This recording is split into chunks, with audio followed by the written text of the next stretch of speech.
کافی عرصہ پہلے کی بات ہے۔ ایک گاؤں میں کاشف اور ماجد نام کے دو بھائی رہتے تھے۔ ایک امیر تھا اور ایک غریب تھا۔ امیر کا نام کاشف تھا اور غریب کا نام ماجد تھا۔ دونوں کی آپس میں لڑائی رہتی تھی۔ بات یہ تھی کہ کاشف ماجد کو پسند نہیں کرتا تھا۔ ایک دن ماجد نے بڑے بھائی کاشف سے گورا مانگا، کیونکہ سردیاں آنے والی تھی اور اس نے جنگل سے لکڑیاں لانی تھی۔ کاشف نے نہ چاہتے ہوئے بھی ماجد کو گورا دے دیا۔ ماجد لکڑیاں لے کر آیا تو کافی رات ہو گئی تھی۔ ماجد بولا، اب کافی رات ہو گئی ہے، میں گورا صبح واپس کر دوں گا۔ ماجد کے پاس رسی نہیں تھی۔ اس نے دروازے سے گورے کی دم باندھ دی۔ گورا رات کو بھاگ گیا۔ ماجد اس کو ڈھونڈ کر لایا، لیکن اس کی دم ٹوٹ گئی تھی۔ کاشف بولا،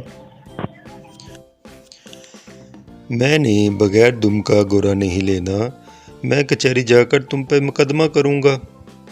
دونوں بھائی شہر روانہ ہو گئے۔ شہر کافی دور تھا۔ راستے میں رات ہو گئی۔ کاشف اپنے ایک دوست کے گھر رات کو ٹھہرا۔ وہ دونوں گھر کے اندر ٹھہر گئے۔ کیونکہ گھر کے اندر جگہ نہیں تھی، اس لیے اس کا بھائی ماجد گھر کے باہر ایک چھجے کے نیچے لیٹ گیا۔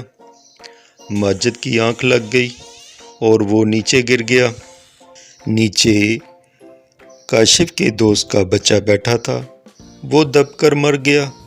دوست بہت غصے میں آ گیا۔ اس نے اپنے دوست کاشف سے بولا، میں بھی ماجد پر اپنے بچے کے قتل کا مقدمہ کروں گا۔ اب تینوں شہر چل پڑے۔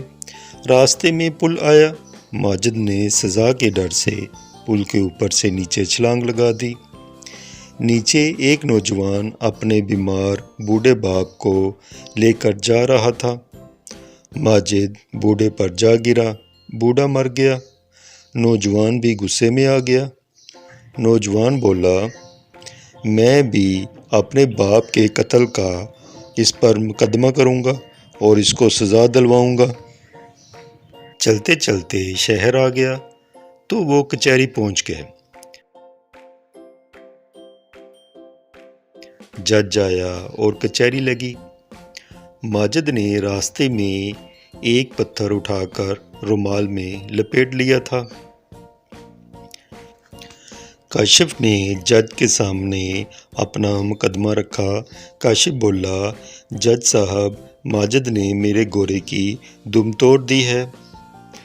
اس سے پہلے کہ جج اپنا فیصلہ سناتا، ماجد نے جج کو ڈرانے کے لیے رومال میں بندھا پتھر جج کو دکھایا۔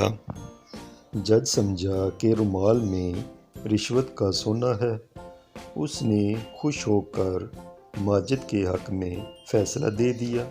جج بولا، جب تک گورے کی دم نہ لائے گورا ماجد کے پاس رہے گا۔ اب دوسرا مقدمہ پیش ہوا۔ کاشف کے دوست نے کہا کہ ماجد نے میرے بچے کو کچل کر مار دیا۔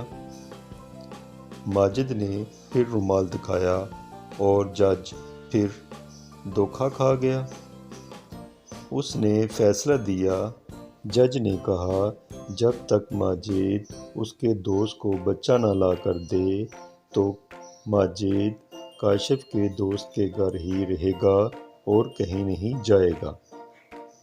دوست نے سوچا، ایک تو میرا بچہ مر گیا اور دوسرا ماجد میرے ہی گھر میں رہے گا اور کھائے پیے گا۔ اس کا کیا بھروسہ یہ دوسرے بچے کو بھی مار دے۔ تیسرا مقدمہ کچہری میں پیش ہوا کہ ماجد نے پل سے کود کر بوڑھے کو مار دیا۔ جج نے کہا، بوڑھے کا نوجوان بیٹا اور ماجد اس جگہ جائیں گے۔ ماجد نیچے کھڑا ہوگا اور نوجوان